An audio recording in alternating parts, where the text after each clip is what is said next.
কোথাও বা 24 ঘন্টায় সূর্যোদয়, আবার কোথাও বা সূর্যের মুখই দেখা যায় না, কিন্তু সেখানেও সিয়াম পালন করা হয়। হ্যাঁ, বলছি সমুদ্রের অতল গভীরে এবং মহাকাশের বাহিরে। আমরা কি কখনো ভেবে দেখেছি মহাকাশে কিভাবে রোজা রাখা হয়? আজকের ভিডিওতে দেখব ভূপৃষ্ঠের নিচ থেকে মহাকাশের বাহির পর্যন্ত কিভাবে সিয়াম পালন করা হয়। তাহলে তো বুঝতে পারতেছেন আজকের ভিডিওটা কি মজাদার হতে যাচ্ছে। তাহলে শেষ পর্যন্ত ভিডিওটা দেখবেন। মাটি থেকে প্রায় 3000 ফুট নিচে খেজুর আর ব্ল্যাক টি দিয়ে তাদের ইফতার আয়োজন। এটা মূলত কসফর ট্রেপটা খনির শ্রমিকদের রমজান মাসের ইফতারের আয়োজনের দৃশ্য। মাটির গভীরে থাকা এই খনিতে কখন সূর্য ওঠে আর কখন সূর্য অস্ত যায় তা কেউই বলতে পারে না। তাই ঘড়ি দেখে তাদেরকে নির্ধারিত করতে হয় ইফতারের সময়সূচি। আর ইফতারের সময় হলে তারা মাটির নিচে তাদের ইফতারের আয়োজন সেরে ফেলে। মাটির 4000 গভীরে অবস্থিত এই কসফর খনিতে সবসময় 40 ডিগ্রি সেলসিয়াস তাপমাত্রা থাকে। এমন ভয়াবহ পরিবেশে এখানকার শ্রমিকরা তারা মনে করে তারা তাদের সৃষ্টিকর্তার কাছাকাছি আছে। এই খনি থেকে উত্তোলন করা হয় সীসা, দস্তা আর রূপা। বর্তমান এখানে কর্মরত শ্রমিক রয়েছে 3000। আর আপনারা কি কখনো ভেবে দেখেছেন পানির নিচে কি ইফতার করা কি সম্ভব? তাহলে চলুন পানির নিচে ডুব দিয়ে দেখে আসি ইফতারের সকল রীতিনীতি। পাকিস্তানের এই দুইটি লোক এই অসম্ভব কাজটি করে পুরো বিশ্বকে তাক লাগিয়ে দিয়েছে। তাদের দুইজন সহযোগী পানির নিচে পতাকা আর অক্সিজেন ট্যাঙ্ক নিয়ে তাদেরকে সাহায্য করে। ইফতারের সময় হলে তারা যতটুকু সম্ভব চেষ্টা করে আজান দেওয়ার জন্য।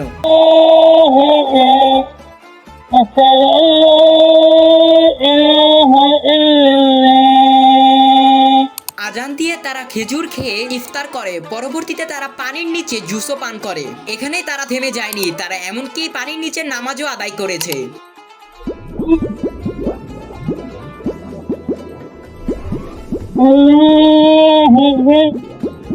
পুরো ঘটনার ভিডিও সামাজিক যোগাযোগের মাধ্যমে ছড়িয়ে পড়লে পুরো রাতারাতি বিশ্বজুড়ে ভাইরাল হয়ে যায়। আসলে পানির নিচে যে রোজা রেখে ইফতার করা সম্ভব এটাই তারা দেখাইতে চাইছিল। পানির নিচে ইফতার কেমন হয় তা তো আমরা জানলাম, কিন্তু আমরা কি কখনো ভেবে দেখেছি মহাকাশে রমজান কিভাবে পালন করা হয়? চলুন দেখে আসি। গত বছর সংযুক্ত আরব আমিরাতের নভোচারী সুলতান আল নিয়াদি স্পেস স্টেশনে গিয়েছিল, কিন্তু এখন আপনারা বলবেন আন্তর্জাতিক মহাকাশ স্টেশনে কোন নিয়মে রোজা রাখবে? কারণ তাকে বহন করা এই মহাকাশ স্টেশন ঘন্টায় 24,600 কিলোমিটার গতিতে পৃথিবীর চারদিকে ঘুরছে। দিনে প্রতি 24 ঘন্টায় 16 বার সূর্যোদয় এবং সূর্যাস্ত দেখতে পান। কিন্তু রোজার নিয়ম হলো সূর্যোদয়ের আগে সিহারি খেতে হবে এবং তারপর সূর্যাস্ত পর্যন্ত সকল খাবার পানি থেকে দূরে থাকতে হবে। তাহলে আল নিয়াদির ক্ষেত্রে কোন নিয়মটি প্রযোজ্য হবে? 3 মার্চ সুলতান আল নিয়াদি মহাকাশে যাওয়ার পর থেকেই এই প্রশ্নটি সবার মনে উকি দিতে শুরু করে। আল নিয়াদি একটি সংবাদ সম্মেলনে বলে গিয়েছে যে মূলত মহাকাশে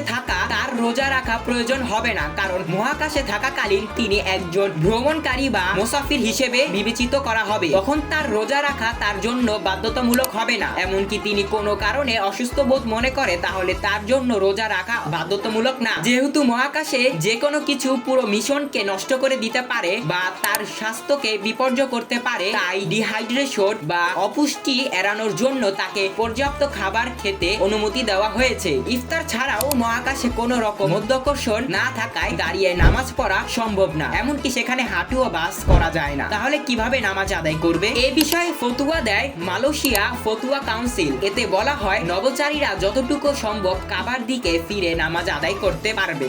আচ্ছা ভাবুন তো, কেউ যদি বিমানে 24 ঘন্টারও বেশি সময় ধরে অবস্থান করে তাহলে তাকে কিভাবে রোজা রাখতে হবে বা সে সেহারি বা ইফতার কিভাবে করবে?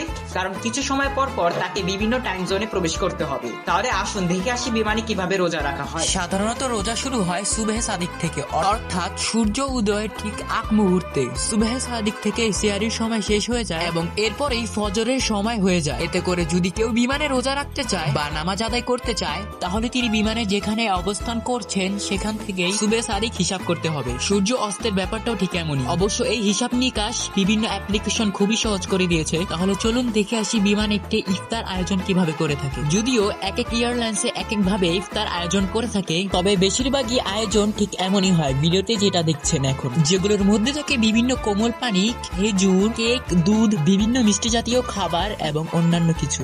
এবং এগুলো সব নির্ভর করবে আপনি কোন এয়ারলাইন্সে আছেন। ভিডিও শেষ ভালো লাগলে অবশ্যই সাবস্ক্রাইব এবং লাইক করবেন। আর আপনি কয়টা রোজা রেখেছেন অবশ্যই কমেন্টে জানাবেন।